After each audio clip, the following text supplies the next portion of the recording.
Welcome to the Retaliation Realm channel. We hope you enjoy today's story. I always believed that if you worked hard enough, life would eventually reward you. I guess that's what made me, Alara Thompson, top of my class in law school and engaged to the love of my life, Orion. He was everything I thought I wanted: smart, charming, and ambitious. We met in a constitutional law class, and it didn't take long for our study sessions to turn into late-night talks about our future together. Can you believe it, Alara? Just a week, and you'll be Mrs. Alara Richardson, Orion said, his eyes sparkling with excitement as he wrapped his arms around me. I laughed, leaning into his embrace. I still can't believe you convinced me to take your last name, but yes, I can't wait. But beneath the surface of our perfect little world, there were cracks. My mom, Linda, remarried when I was just a toddler, and my stepdad, Greg, was the only father figure I knew. My biological dad, Dr. James Thompson, was a big shot in the medical world, but just a shadow in my life. We talked occasionally, and he sent gifts on my birthdays, but that was it.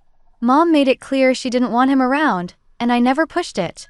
As the wedding day approached, I couldn't help but feel a pang of sadness that he wouldn't be there. "You okay, honey?" my mom asked, noticing my distant look as we went over the seating chart. "Yeah, I wish Dad could be here," I admitted, referring to my biological father. Linda sighed, her expression hardening. "Alara, we've been over this. Your stepfather has been more of a dad to you than James ever was. Let's not ruin your big day by bringing up the past." I nodded, not wanting to argue. It was easier that way. My stepsister Sarah was the complete opposite of me. At 20, she was the wild child, always seeking attention, especially from Greg and Mom. They doted on her, and I often felt like an afterthought. "Are you seriously still moping about Daddy not coming? Grow up, Alara," Sarah chided, rolling her eyes as she walked into the room.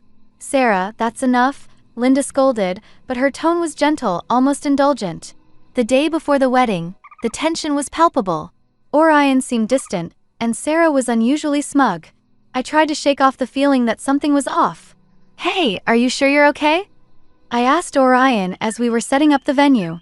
He forced a smile. "Just pre-wedding jitters, babe.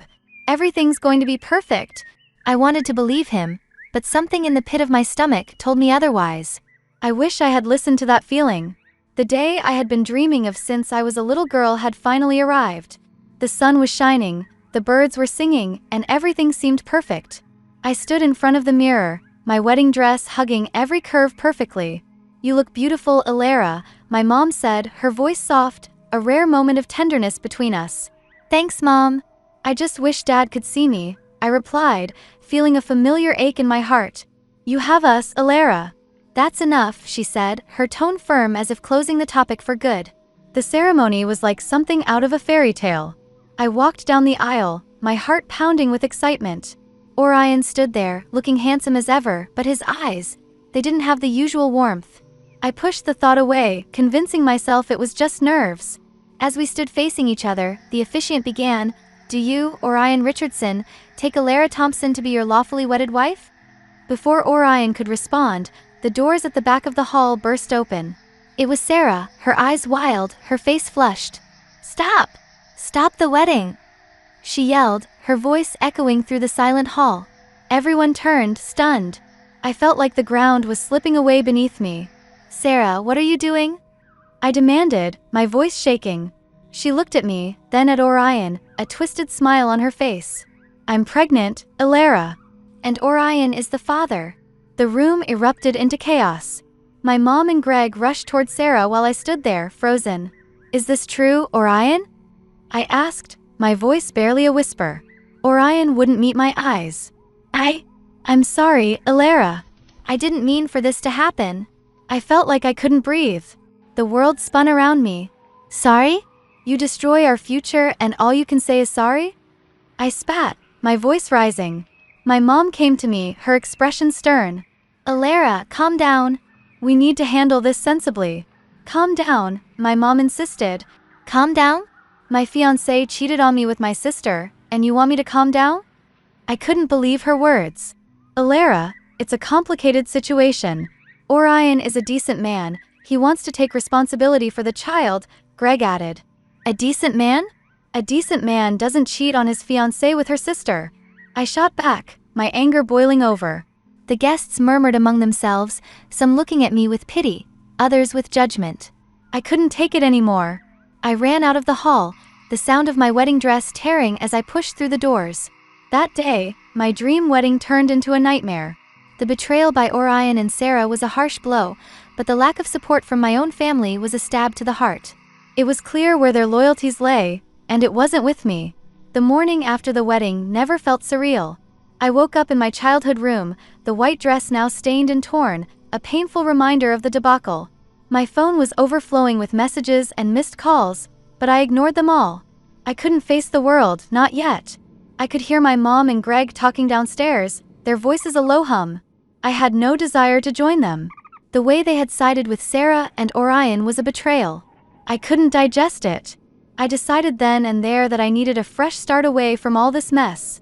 I picked up my phone and dialed the number I knew by heart but seldom called. "Dad," I said hesitantly when the call connected. "Alara, is everything okay?" His voice was laced with concern. "Dad, the wedding didn't happen. I need to get away from here. Can I come to stay with you?" I asked, my voice breaking. There was a brief pause. "Of course, Alara. Come as soon as you can," he replied, his tone reassuring. Packing was a blur. I threw clothes and essentials into a suitcase, not caring about the order. When I went downstairs with the suitcase in tow, my mom looked up, startled. "Where do you think you're going?" she asked, her tone sharp. "I'm leaving, Mom." "I can't stay here," I said, trying to keep my voice steady. "You can't just run away from your problems, Alara," Greg chimed in, his expression disapproving. "This isn't running away, it's choosing not to stay where I'm not wanted," I countered, my resolve firm. My mom's face softened slightly. "Alara, we're your family. You belong here. You made your choice, Mom. Now I'm making mine," I said, turning towards the door. The drive to my dad's city was long and gave me plenty of time to think. I felt a mix of fear, excitement, and uncertainty. Starting over wasn't going to be easy, but it was necessary. When I arrived, my dad was waiting at the door. "Alara, I'm so sorry about what happened," he said, pulling me into a hug.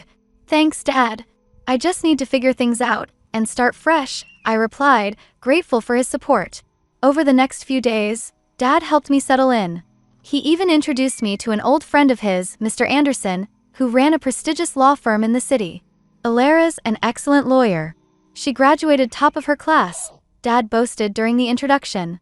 Mr. Anderson looked at me, his eyes assessing. "We could use someone like you on our team. Why don't you come in for an interview next week?" I was taken aback by the offer, but managed a grateful smile. "Thank you, Mr. Anderson. I'd like that." As I started to rebuild my life in this new city, I realized that sometimes the worst things in life can lead you to where you truly belong. I was ready to face whatever came my way with a new sense of determination and hope. I had been working at Anderson & Associates for about 6 months when it happened. My life was finally on track, and I was slowly regaining my confidence. That's when Orion Richardson, of all people, walked into the office. I was at my desk, buried in case files. When I heard his all-too-familiar voice, "Good morning, everyone. I'm Orion Richardson, the new associate," my head snapped up and our eyes met. He looked as shocked to see me as I was to see him. The room suddenly felt too small, the air too thick. "What are you doing here?" I asked, my voice barely above a whisper. Orion cleared his throat, regaining his composure. "I was hired last week." "I didn't know you worked here." Mr. Anderson, oblivious to the tension, clapped a hand on Orion's shoulder. "Alara, meet Orion, our new star. You two should get along well, both top of your classes." I forced a smile, feeling like I was going to be sick. "Nice to meet you, Orion," I lied. As the days went by, working with Orion became my new reality. I avoided him as much as possible, but it was hard in the small office space. Then one day, he cornered me in the break room. "Alara, we need to talk," he said, his tone serious. "There's nothing to talk about," I replied, trying to move past him. He blocked my way. "Please, hear me out. I'm sorry for everything." "Sorry doesn't change what happened, Orion. You ruined everything," I said, my voice rising. "I know, and I regret it every day. But you need to know that Sarah lost the baby because of the stress from the wedding. She can't have children now." "That's on you," he accused. I stared at him incredulously. "On me? You cheat on me and somehow it's my fault? You're unbelievable. Orion's face hardened. You could have handled it better. You didn't have to run away. I laughed bitterly. Handle it better? You destroyed my life, Orion, you and Sarah. Don't you dare put that on me? He opened his mouth to respond, but I didn't want to hear it. I pushed past him and left the room. The nerve of him blaming me for his and Sarah's actions was like a slap in the face, a reminder of the pain and humiliation I had gone through. As I sat back at my desk, trying to calm my racing heart, I realized this was just the beginning. Working with Orion was going to be a challenge, but I was determined not to let him get to me. I had come too far to be dragged down by his guilt and manipulations. The annual corporate party at Anderson and Associates was something. I had been looking forward to a chance to let loose and celebrate our hard work. That was until I found out Orion and his sister, Sarah, would be there. I had managed to avoid Sarah since the disaster of a wedding, and the thought of facing her now twisted my stomach into knots. I arrived at the party dressed in a simple but elegant black dress, hoping to blend into the background. The atmosphere was lively, with music playing and colleagues laughing. I was grabbing a drink when I heard a familiar, grating voice. "Well, well, if it isn't the runaway bride," Sarah sneered, sidling up to me with a glass of champagne in her hand. I took a deep breath, trying to keep my composure. "What are you doing here, Sarah?" "Oh, Orion invited me. After all, I am family," she said, her eyes scanning me up and down. I clenched my jaw. "I'm not going to let you ruin this night for me," I said. Sarah laughed, a cruel, mocking sound. "I already ruined your life, didn't I? Or should I say, you ruined it yourself with your little tantrum?" Before I could respond, Orion joined us, his expression tense. "Sarah, let's not do this here." "Oh, come on, Orion. Let's see if Alara can handle the truth for once," Sarah taunted. Orion turned to me, his eyes cold. "You should leave, Alara. You're not wanted here." I stared at him in disbelief. "You can't be serious. This is my workplace. I have every right to be here." Sarah smirked. "Look at you, playing the victim as always. You're pathetic, Alara." My anger boiled over. "I am not the one who slept with my sister's fiancé. I am not the one who lied and manipulated people. You are the pathetic ones," I retorted firmly. Orion stepped closer, his voice a low growl. "You need to watch your mouth, Alara. You're walking on thin ice," he warned. I met his gaze unflinching.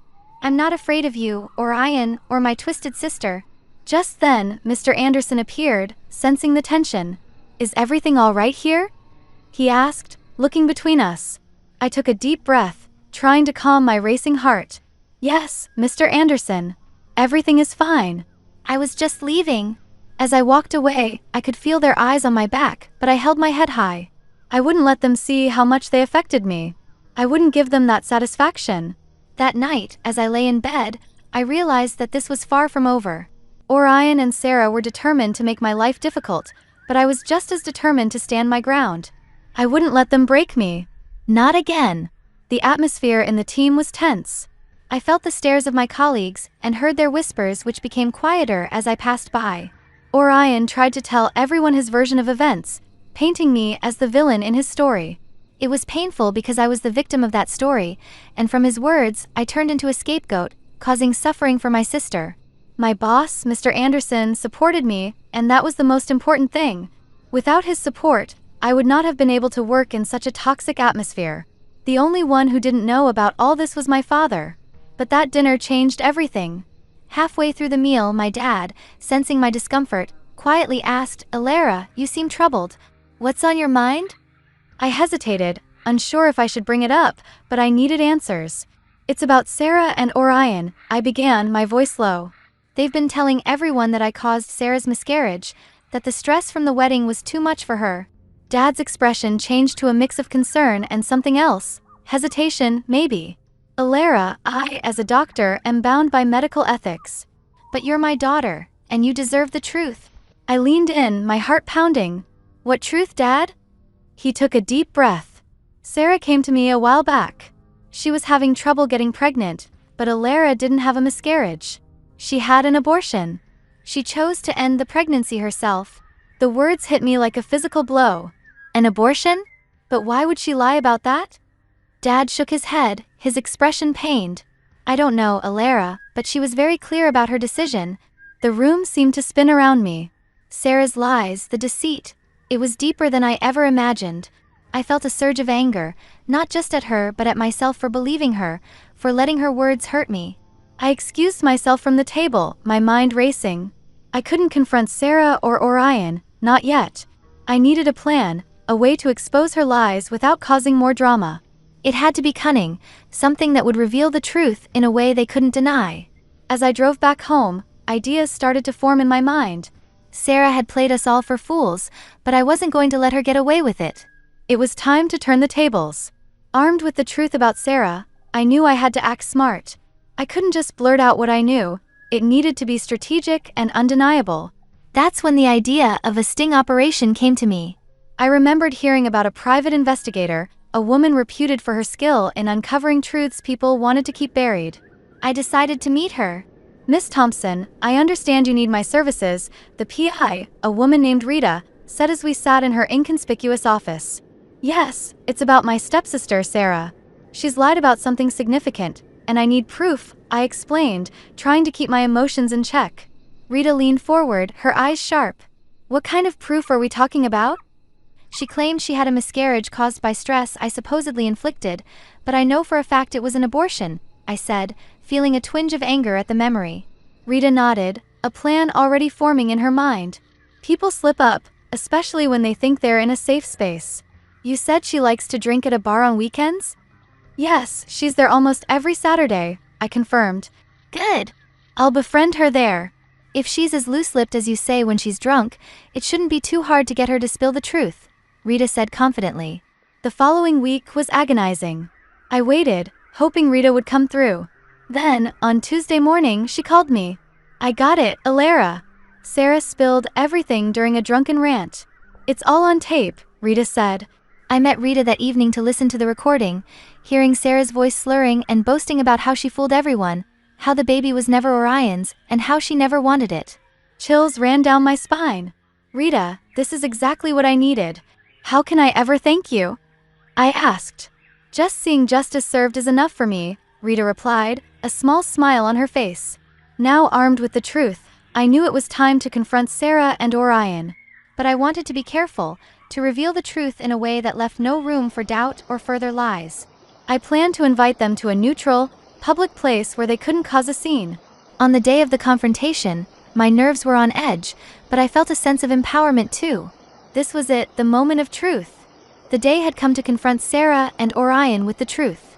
My heart was racing as I sat in the corner of the coffee shop, waiting for them to arrive. I had chosen this place for its public setting, hoping it would keep emotions in check. Sarah walked in first, her usual confident self, followed by Orion, who looked unsure. They sat down opposite me, Sarah's eyes narrowing slightly. So, Alara, what's so important that you dragged us here? Do you finally want to apologize and get out of the company? Sarah asked. I took a deep breath, my hands gripping the envelope containing the recording. I know everything, Sarah, I said. Her face went pale, then flushed with anger. What are you talking about, Alara? Orion looked between us, confused. Sarah, what is she talking about? He asked. I pushed the envelope across the table. I hired a private investigator. She recorded Sarah admitting everything at a bar. It wasn't a miscarriage. She lied, I said, pushing the envelope across the table. Sarah's eyes widened in shock, then her gaze turned to one of malice. Orion cut her off, his voice shaking. Is it true, Sarah? Did you lie to me? Sarah opened and closed her mouth, looking like a fish out of water. Finally, she slumped back in her chair defeated. Yes, it's true. I had an abortion. The baby wasn't yours. Orion looked like he had been punched in the gut. He turned to me. Alara, I'm so sorry. I didn't know. I'll file for divorce and maybe we... I looked at him, feeling a strange sense of detachment. Your apology doesn't change what happened, Orion. But at least now you know the truth. Sarah stood up abruptly, her chair screeching against the floor. This isn't over, Alara. You'll regret this. But I didn't feel scared. For the first time in a long time, I felt in control. The truth is out, Sarah. There's nothing left to hide. As they left the coffee shop, keeping their distance from each other, I remained seated, feeling a weight lift off my shoulders. It was finally over. The lies, the deceit, the pain. It was all out in the open. The next day at work, word had spread about the confrontation. Colleagues who had once looked at me with pity and contempt now greeted me with respect.